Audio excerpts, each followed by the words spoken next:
Hola, ya estamos aquí, una semana más, como siempre, los de los misterios. Como cada jueves y desde nuestra casa, desde Onda Vallecana, os saluda vuestro amigo y compañero, Abel Rangel, junto con nuestra compañera Elisa Carbonell, que se ocupará de la introducción. Se acaba el verano, amigos, pero no quiere decir que se acabe el tiempo del disfrute, porque estamos dispuestos a haceros compañía todos los jueves en esta segunda temporada que acaba de comenzar hace apenas un mes. Quedaros con nosotros porque os traemos un tema que ha dado mucho que hablar. Comenzamos después de una breve introducción a cargo de nuestra compañera Elisa. Vamos con ello, amigos.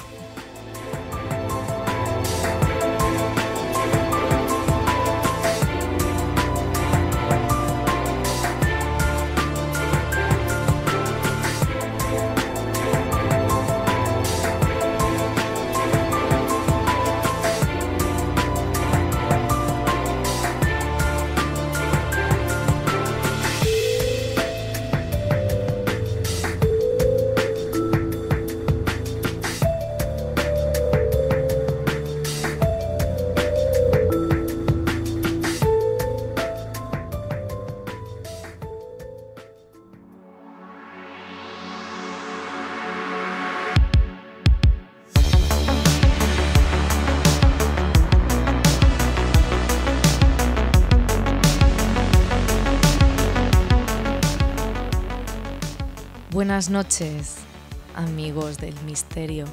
Soy Elisa Carbonell. Esta noche, nuestro compañero Abel nos llevará de la mano o de los oídos para un recorrido por la pregunta más antigua de la humanidad e, irónicamente, la más vital. ¿Qué tienen en común cualquier cultura, religión o grupo en cualquier época de la historia? ¿Lo sabéis, amigos? Preguntarse sobre la muerte. ¿Y vosotros? ¿Os lo habéis preguntado alguna vez? ¿Qué es la muerte? ¿Qué hay después de la vida? Desde Mesopotamia y Egipto, pasando por Roma y Grecia, las culturas precolombinas, Oriente, África, hasta llegar a nuestros días y lo que la ciencia puede decirnos o lo que no nos dice. Y entonces necesitamos responder a través de otros medios, espíritus, visiones, médiums, parapsicología, alquimia. Este es un programa para tener lápiz y papel cerca. ¿Habéis oído hablar de la terapia génica? ¿De la nanotecnología? ¿Creéis que es posible transferir la conciencia o alargar la vida eternamente? ¿Habéis visto la película de Substancia con Demi Moore? ¿O la de Transcendence con Johnny Depp? ¿Tú lo harías? ¿Tomarías el elixir de la vida eterna? Quizás, como siempre, la realidad supera a la ficción.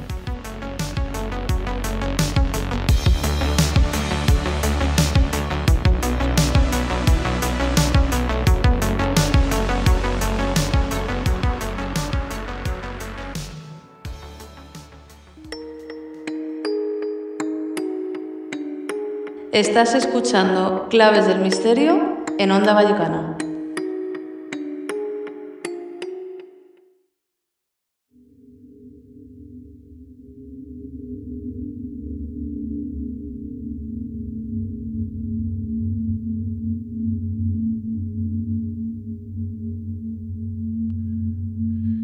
Desde el primer instante en que el ser humano contempla un cuerpo sin vida, se inicia un diálogo silencioso, también profundo y en ocasiones eterno, con el misterio de la muerte, este misterio que ha acompañado al hombre desde el principio de los tiempos.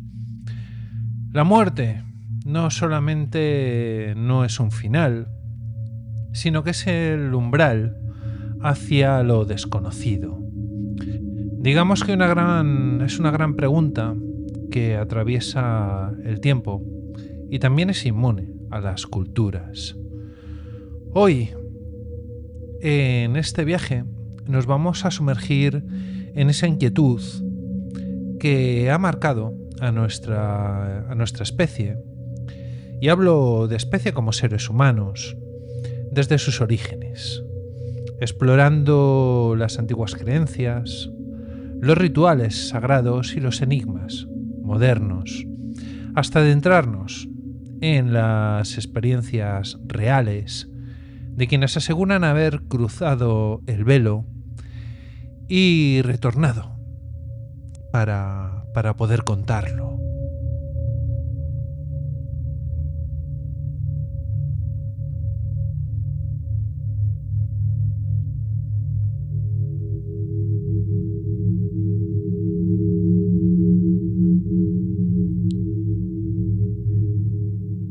Y es que desde los tiempos más remotos, y aunque vamos a empezar hablando sobre cómo veían la muerte en el antiguo Egipto, desde tiempos remotos la muerte ha sido para el ser humano quizás el enigma más grande o uno de los enigmas más grandes, quizás solamente opacado por la eterna pregunta de si estamos solos en el universo.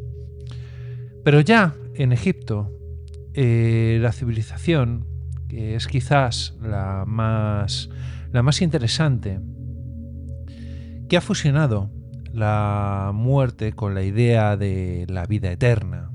Y es que para ellos la muerte no era el fin, sino el comienzo de un viaje hacia la inmortalidad.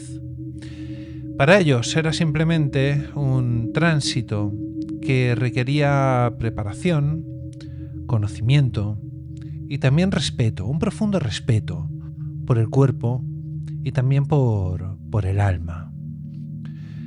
Y es que los antiguos egipcios entendían que el ser humano no era un simple cuerpo físico, sino una compleja entidad compuesta por varios elementos espirituales.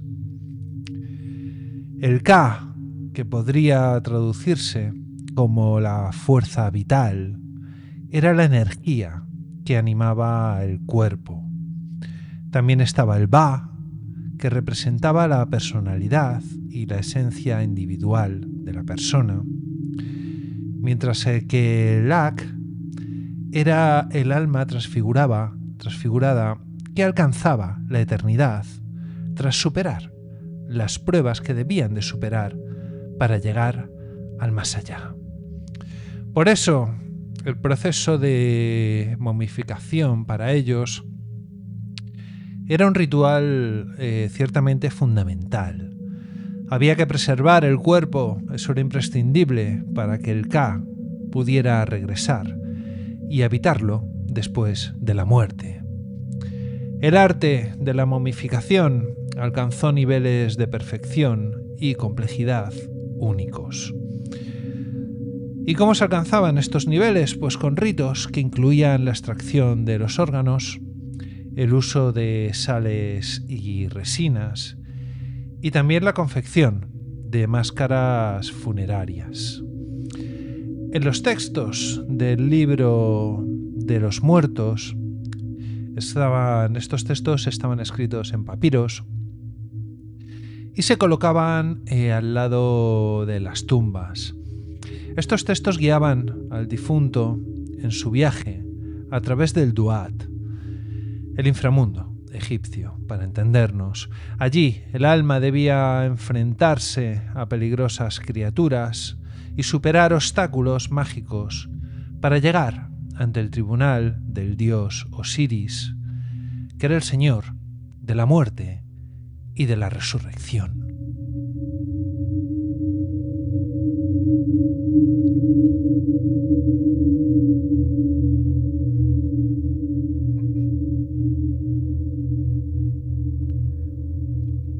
En la escena más famosa, el alma del difunto debía pasar por la ceremonia del pesaje del corazón.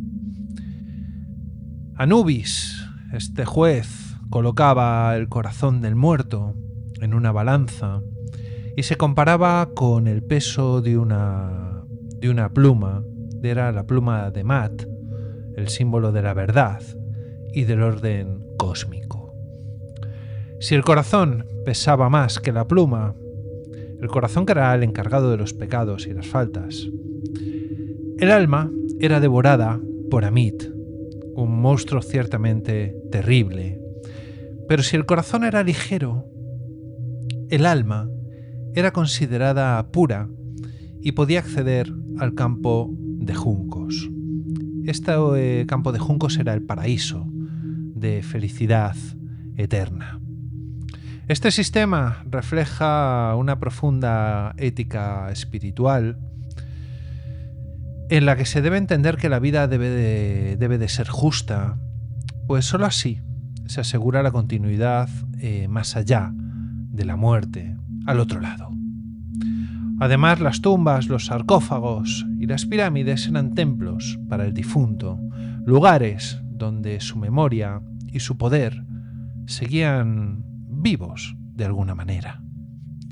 Las ofrendas de comida, bebida y objetos personales servían para sostener el alma en su existencia post-mortem.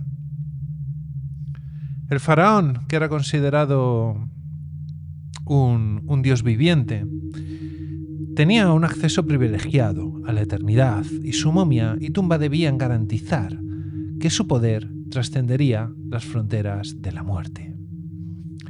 El arte, la arquitectura y la religión egipcias giran en torno a esta visión de la muerte como un proceso sagrado y complejo que invita a la reflexión, ciertamente, sobre el alma, sobre la justicia y sobre la inmortalidad.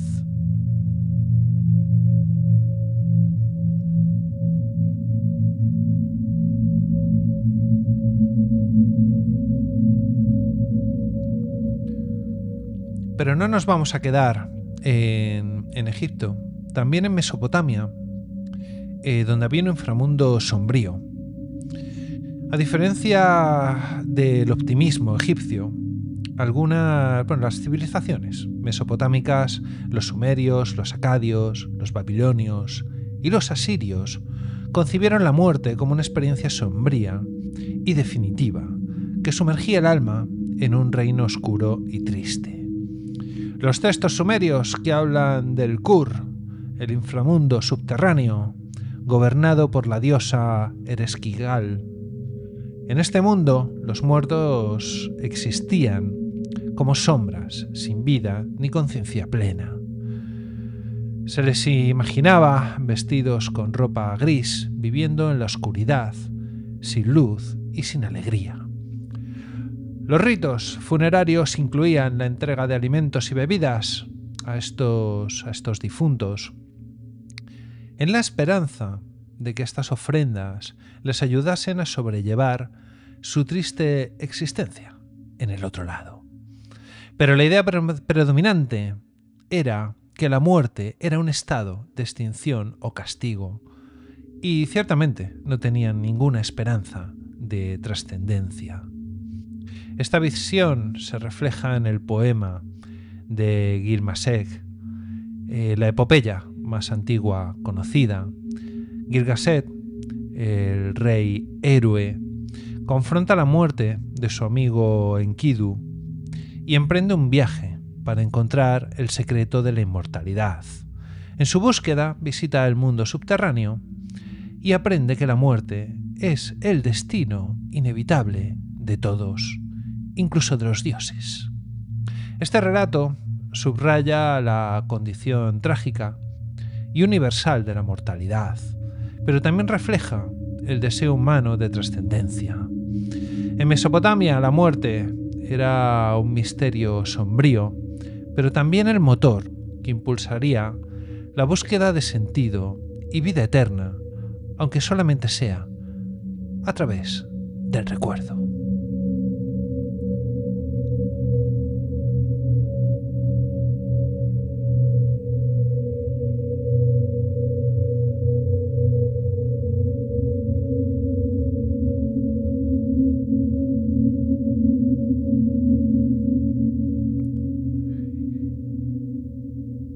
Y también no podíamos dejar este repaso sin hablar de Grecia, ya que en la cultura griega la muerte y el alma constituyen un eje fundamental de su mitología y de su filosofía.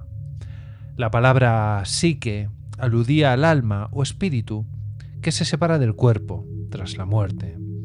Y es que los antiguos griegos creían que las almas descendían al Hades, un reino subterráneo regido por el dios del mismo nombre, Hades, donde residían todos los muertos sin distinción social o moral. Sin embargo, había zonas diferenciadas, los campos elíseos. Estos eran para héroes o virtuosos, el Asfodelos, que era para las almas comunes, y el Tártaro, que era una prisión para los malvados y también para los condenados. Un rito esencial era el cruce del río Estigia, guiado por Caronte, el barquero, que exigía una moneda para transportar las almas de los difuntos. Por eso se colocaban monedas en la boca y en los ojos de los muertos. Era para asegurar que cuando llegasen al más allá pudiesen pagar el precio por cruzar a Caronte. Un mito griego está poblado de figuras que dialogan con la muerte o incluso la desafían. El viaje de Orfeo a Hades para rescatar a Eurícide es una historia de amor y pérdida que revela la ambivalencia de la muerte y de la esperanza. Los filósofos también reflexionaron sobre el alma y también sobre el destino.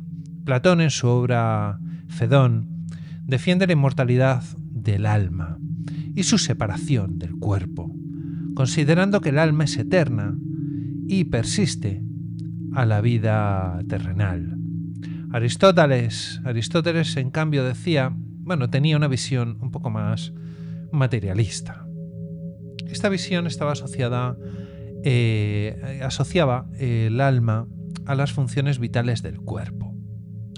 En estas ideas influirían en las religiones posteriores y en el pensamiento occidental, dejando un largo legado, y ciertamente profundo, sobre la concepción de la muerte y también del alma.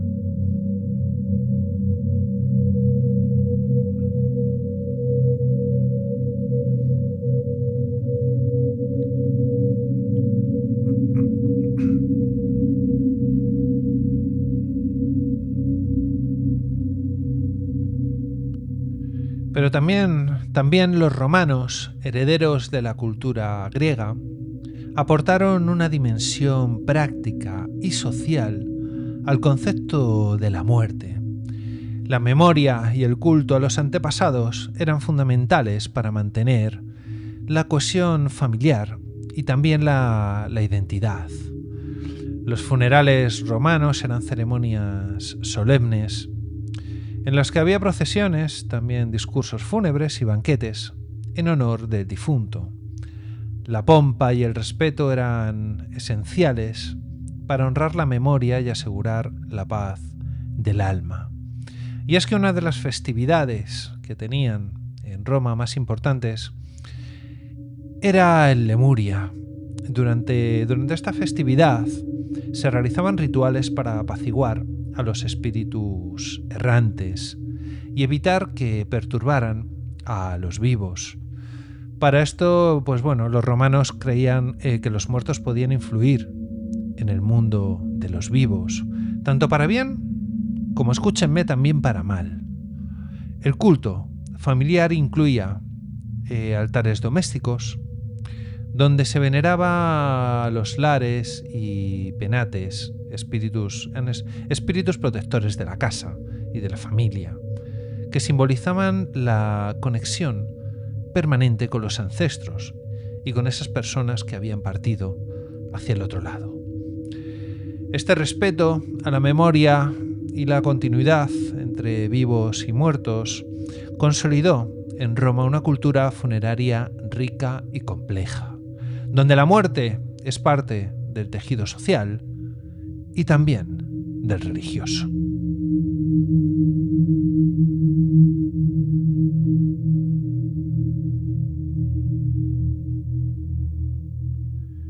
Y es que también, y siguiendo esta línea temporal, en las culturas precolombinas, donde había tanto sacrificio, tanta dualidad, también tenían su propia visión sobre la muerte.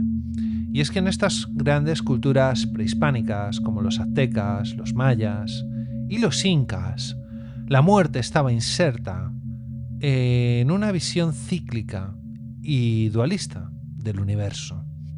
Por ejemplo, los aztecas creían que la muerte no era única, sino que tenía varios destinos posibles, según la forma de morir. Los guerreros caídos en la batalla y las mujeres que morían en el parto alcanzaban el paraíso que ellos llamaban Huitzilopochtli, dios del sol y de la guerra, un lugar de gloria y de honor para estas personas que habían muerto con esa gloria y con ese honor. Otros iban al Mictlán, el inframundo, gobernado por el dios de la muerte, Mictlantecuhtli, donde el alma debía atravesar 9 niveles con la ayuda de un perro para alcanzar el descanso final.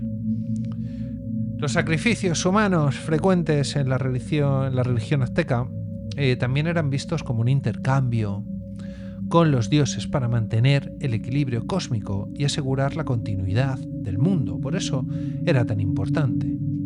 Los mayas también compartían estas ideas cíclicas y dualistas. La muerte era un paso hacia un renacimiento y el tiempo se entendía como un círculo eterno. Los rituales funerarios incluían ofrendas, la construcción de pirámides funerarias. Eso ya lo hablaremos más adelante, pero bueno, eran pirámides además muchos miles de años después, pero sí guardan una cierta relación con las pirámides egipcias.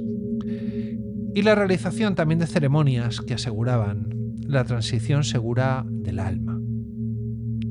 En los Andes, los incas también rendían culto a los muertos, conservaban momias y creían en la comunicación continua con los ancestros, que ciertamente, y bajo su visión, protegían a toda la comunidad.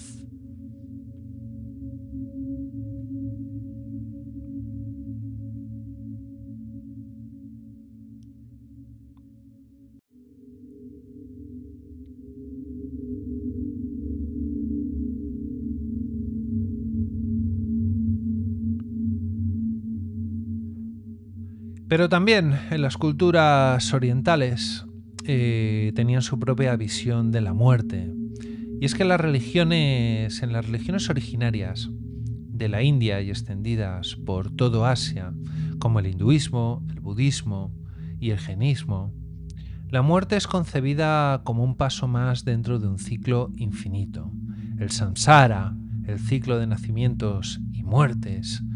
La vida y la muerte están unidas en una cadena donde el alma transmigra, y el objetivo espiritual es librarse de este ciclo para alcanzar el moksha o nirvana, un estado de paz, nirvana y liberación definitiva de todo sufrimiento.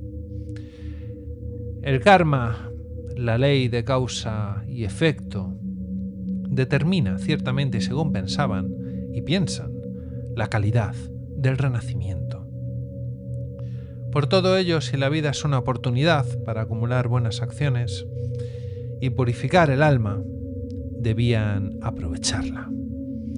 Los rituales funerarios, como la cremación en el río Ganges, tienen un profundo significado simbólico, pues se cree que el fuego libera el alma del cuerpo.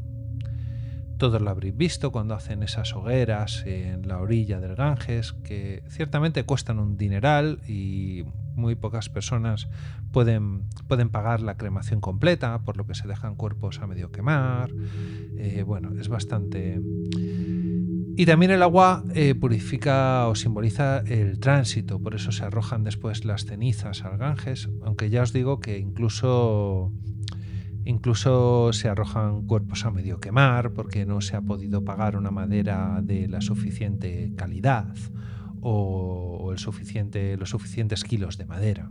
Hay de todo. Pero toda esta concepción aporta una visión trascendente y esperanzadora sobre la muerte. Está centrada en el crecimiento espiritual y la búsqueda de la verdad.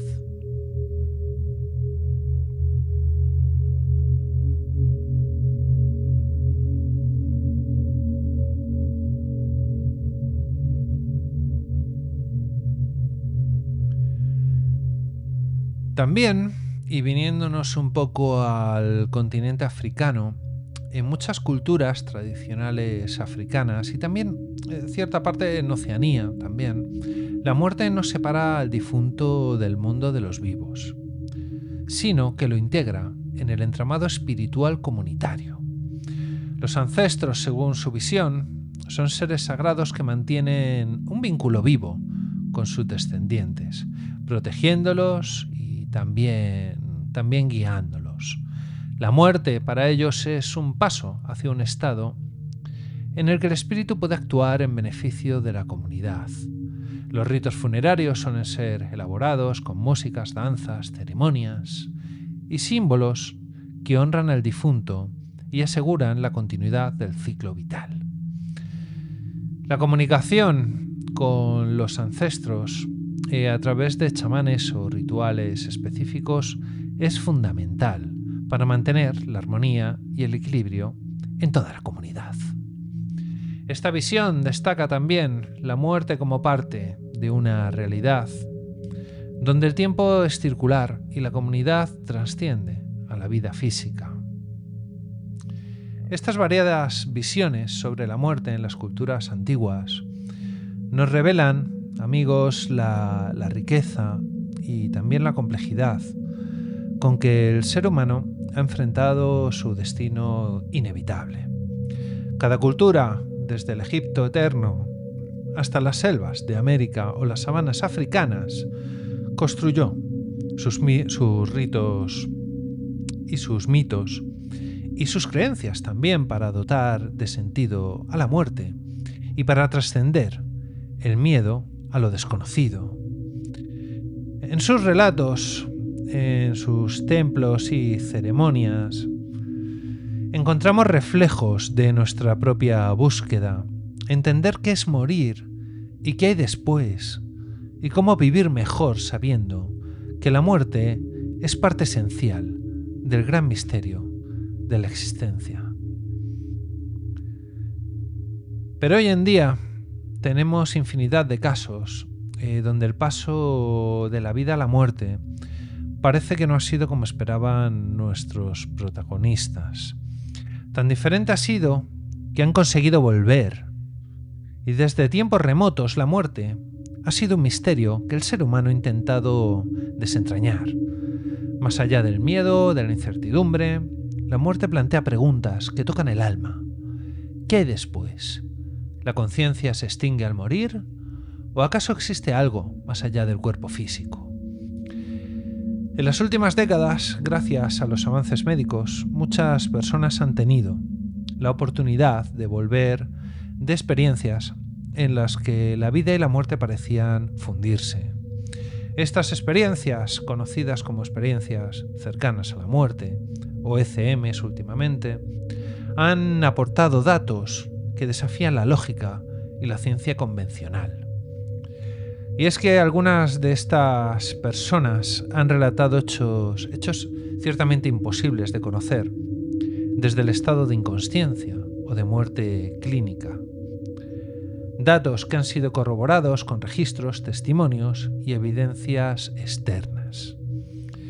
Estos testimonios se convierten así en una ventana a lo desconocido y nos invitan a repensar la naturaleza de la conciencia y también de la existencia.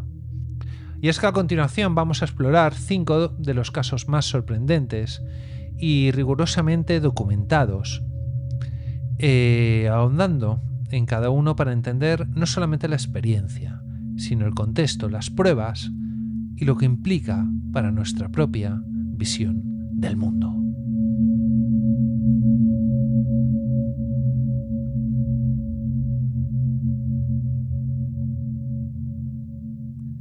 El primer caso es el de Pam Reynolds, que pasó a la historia de la medicina y de la parapsicología en 1991, cuando se sometió a una operación que implicaba detener su corazón y enfriar su cuerpo a temperaturas cercanas a los 0 grados, con el fin de extirpar un aneurisma cerebral bastante peligroso y delicado. Durante la cirugía, Pam estaba clínicamente muerta, su corazón no latía, no había actividad cerebral y estaba monitorizada por los médicos como un caso de muerte clínica total. Sin embargo, Pam relató una experiencia fuera de su cuerpo con una claridad asombrosa. Y es que describió cómo flotaba por encima del quirófano, observando a los médicos, observando la mesa de operaciones, el equipo, incluso detalles tan específicos como un espejo colocado para reflejar la luz en la zona operada y la forma en que el bisturí ultrasónico era utilizado. Lo más asombroso fue que pudo oír conversaciones técnicas, incluyendo frases específicas que los médicos intercambian, como vamos a bajar la temperatura a 15 grados o preparar para la parada circulatoria. Esta información fue confirmada posteriormente por el equipo médico, quienes aseguraron que Pam no podía haber escuchado ni sabido esos detalles en ningún modo, estando inconsciente y sin actividad cerebral. Además, describió una sensación de paz y presencia de una luz brillante, pero sobre todo describió una percepción consciente plena, a pesar de la muerte clínica.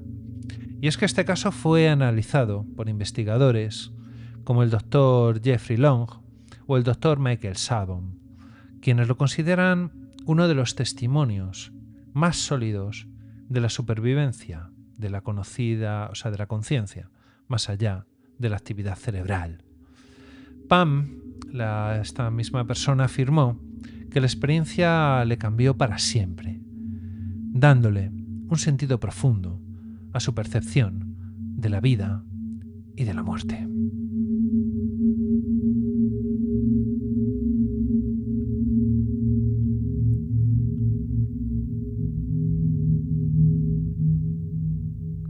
El siguiente caso, el número 2, es el de Colton Burpo, que tenía apenas 4 años cuando se enfrentó a una apendicitis que se complicó y que casi le cuesta la vida. Durante su recuperación comenzó a relatar con detalle una experiencia en la que viajó al otro lado. Lo que llamó la atención fue que Colton habló de familiares fallecidos que sus padres jamás le habían mencionado. No olvidemos que tenía 4 años. Cuando su tía abuela, describiendo la casa en la que vivía, incluyendo habitaciones y objetos que él no podía haber conocido. Además narró encuentros con figuras y lo que él describía como ángeles, con detalles específicos, además que sorprendieron incluso a expertos en psicología infantil por su coherencia y su profundidad. Los padres investigaron estos datos y pudieron confirmar la veracidad de muchos detalles que Colton narró, que eran completamente ajenos a su conocimiento pleno. Este caso fue publicado en el libro Heaven is for Real y sigue siendo un ejemplo paradigmático de experiencias cercanas a la muerte, con detalles imposibles para un niño tan pequeño.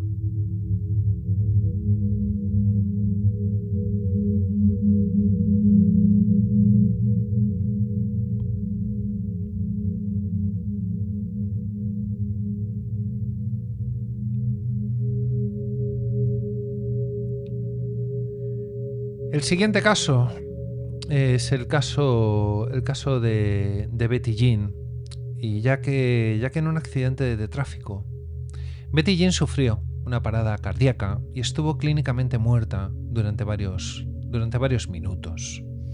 Durante ese tiempo relataba que salió de su cuerpo y pudo observar con detalle el entorno médico. Narró haber visto aparatos específicos, monitores con números de serie visibles, y haber escuchado conversaciones técnicas entre los médicos.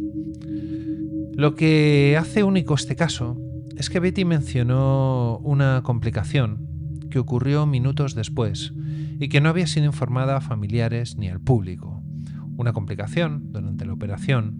Posteriormente, esa información fue confirmada en los registros hospitalarios. Esta experiencia, que desafía la idea de que una persona en estado de inconsciencia total pueda percibir información tan específica y privada. También contaba que pudo escuchar las conversaciones de los médicos. Incluso describió números de serie de máquinas y de aparatos quirúrgicos que tenía dentro del quirófano ante el estupor de los médicos.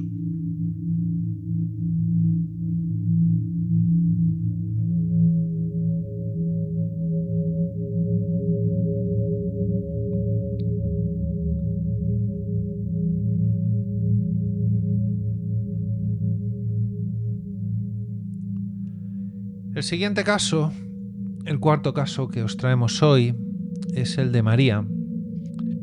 María, que era una mujer que tras un accidente de tráfico bastante grave, entró en coma.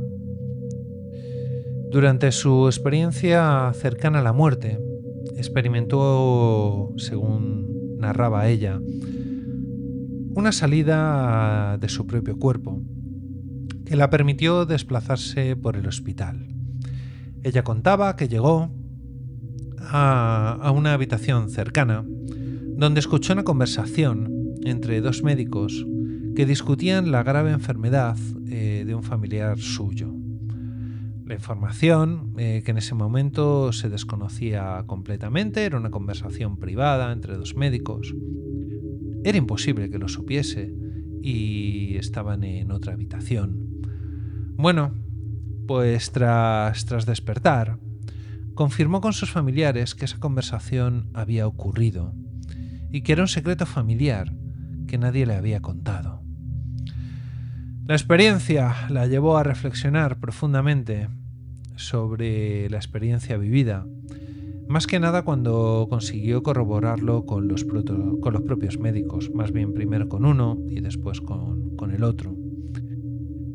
Y eso le hizo reflexionar sobre la conexión entre conciencia, tiempo y espacio, sugiriendo que la mente puede funcionar fuera de los límites del cuerpo y del tiempo lineal.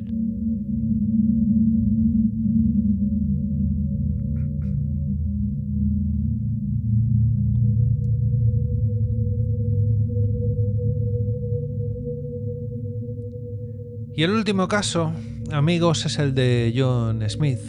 John Smith sufrió un paro cardíaco y fue declarado clínicamente muerto durante varios minutos. Durante ese tiempo relató un encuentro con su hermano que había fallecido años antes. Y es que este hermano le transmitió mensajes con detalles íntimos y secretos familiares, detalles que John nunca había compartido con nadie. Esta experiencia le aportó paz y un nuevo sentido a la vida, porque eran conversaciones que no podía haber sabido de ninguna manera, conversaciones de su hermano con su madre, conversaciones muy privadas, incluso algunas vergonzantes. Y todo esto reforzó su convicción de que existe una conexión entre los vivos y los muertos en el más allá.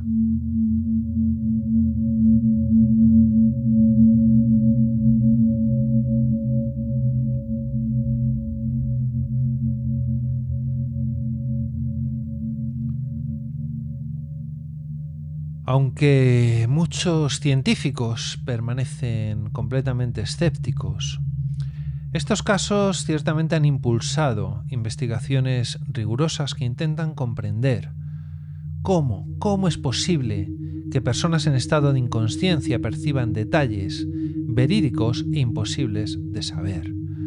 Teorías como la conciencia no localizada, la existencia de un alma independiente al cuerpo, o la continuidad de la mente tras la muerte física, son exploradas seriamente y cada día mejor y con más conciencia en campos como la neurociencia, la física cuántica y la parapsicología. Por ejemplo, el doctor Pim van Lommel, cardiólogo holandés, ha documentado cientos de casos de ECMs y propone que la conciencia es un fenómeno no producido únicamente por el cerebro, sino algo más fundamental. Queridos amigos y amigas, todos sabemos que la muerte es ese compañero paciente que espera su momento, porque sabes que tarde o temprano llegará. ¿Pero qué se está haciendo hoy en día para intentar retrasar el momento de la muerte? Pues en los últimos años se están haciendo muchas cosas. En la actualidad, gracias a los avances ciertamente vertiginosos de la ciencia, ese sueño milenario comienza a tomar formas concretas. La lucha contra la muerte ya no es solamente algo espiritual o filosófico. Pero ¿cómo va realmente la ciencia a prolongar la vida? Pues uno de los descubrimientos más relevantes del siglo XX fue el papel de los telómeros, estructuras en los extremos de los cromosomas que protegen nuestro ADN. Cada vez que una célula se divide, estos telómeros se acortan, marcando un límite para la cantidad de divisiones que puede realizar la célula. Cuando los telómeros se vuelven demasiado cortos, la célula entra en senescencia y muere, contribuyendo al deterioro general del cuerpo. La enzima telomerasa, descubierta por Elizabeth Blackburn, puede reparar y alargar los telómeros. Aunque activa en células cancerígenas, su regulación en células normales es un prometedor campo para retardar el envejecimiento.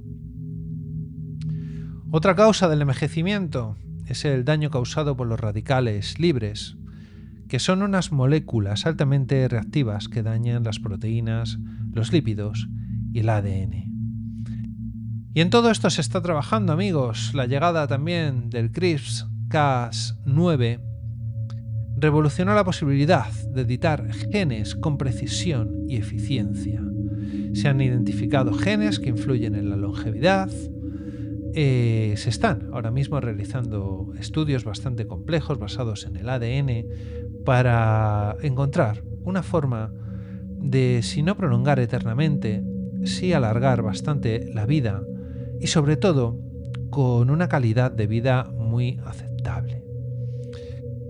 La medicina regenerativa y el campo de las células madre también nos plantea un desafío por llegar para vencer esta batalla que tenemos con nuestra amiga, la muerte.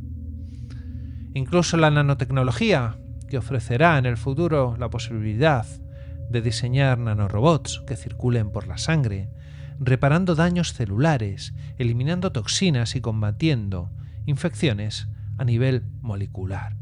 Y aunque todavía todos estos avances están en fase experimental, en un futuro podrían actuar de forma preventiva y continua, manteniendo al cuerpo en un estado bastante óptimo. Y cómo no hablar, para terminar, de la inteligencia artificial y del papel que va a jugar cuando quizás el avance más audaz de los últimos años, cuando sea capaz de replicar la mente humana en sistemas digitales, hacer una simulación de la conciencia, el reto de reproducir la conciencia y la personalidad de la persona más allá de la memoria o de la inteligencia. Aquí viene la duda, ¿sería una copia de la persona reproducida o sería la verdadera persona? ¿Qué es la identidad? Todo esto, amigos y amigas, nos lleva a una serie de desafíos éticos y morales. Y es que en el futuro de la lucha contra la muerte es apasionante y complejo. La ciencia nos abre puertas que parecían imposibles, pero también nos enfrenta a dilemas profundos. La muerte puede no ser ya un destino inevitable, sino un horizonte que la humanidad está aprendiendo a posponer. En Claves del Misterio continuaremos explorando este enigma con respeto y asombro, como siempre, ante el milagro de la vida y también de sus posibilidades.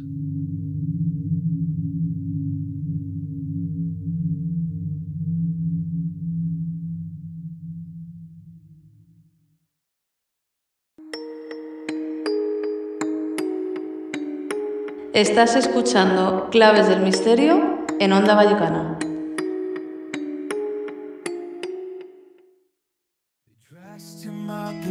Not praise, and mocked the king with human ways, but Jesus stood with silent grace.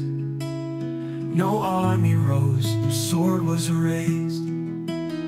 He said, my kingdom's not from here, no throne of earth, no rule of fear.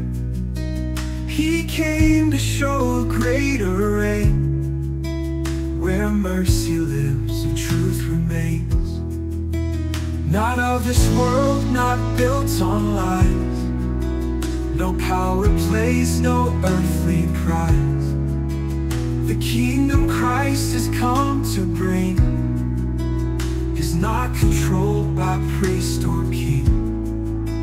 No flag or party can contain the risen Lord who broke the chains. We follow him, not worldly fame. His kingdom bears the Father's name. They twist his words to gain control. They preach for votes, not for the soul. With holy robes they seek the throne, but hearts grow cold when truth is gone. Religion sold for influence, a masquerade of false pretense. But Christ was clear, he did not come to build an empire under sun. Y hasta aquí, queridos amigos y amigas, este paseo por esta fina capa que separa la vida de la muerte. Aprovechad la vida y disfrutarla al máximo, porque es todo un regalo. Nosotros nos vamos hasta la semana que viene, donde volveremos a encontrarnos en nuestra casa, en Onda Vallecana. También nos podéis escribir, como siempre, a la dirección de correo electrónico del programa, infoclavesdelmisterio@gmail.com, infoclavesdelmisterio todo junto @gmail.com, donde estaremos encantados de atenderos. También nos podréis encontrar en las plataformas digitales. Estamos en iVoox, en Spotify, en Amazon Music, en Apple Music. Nos tenéis en todas. Nos podéis buscar como Claves del Misterio. Y nada, estaremos encantados de teneros al otro lado. Y nada más, amigos, aquí se despide vuestro amigo y compañero Abel Rangel. Y recordad, como os digo siempre, como os digo cada jueves, sed muy felices.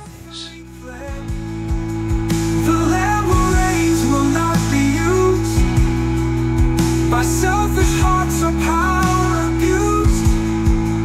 We lift his name, not flag or sword. We serve the everlasting Lord. His kingdom stands, his word is true. Eternal grace for me and you. So let the world chase fleeting fame. We'll bow to Christ, the risen name. For kingdoms fall and thrones will rust, but his shall rise in truth and trust.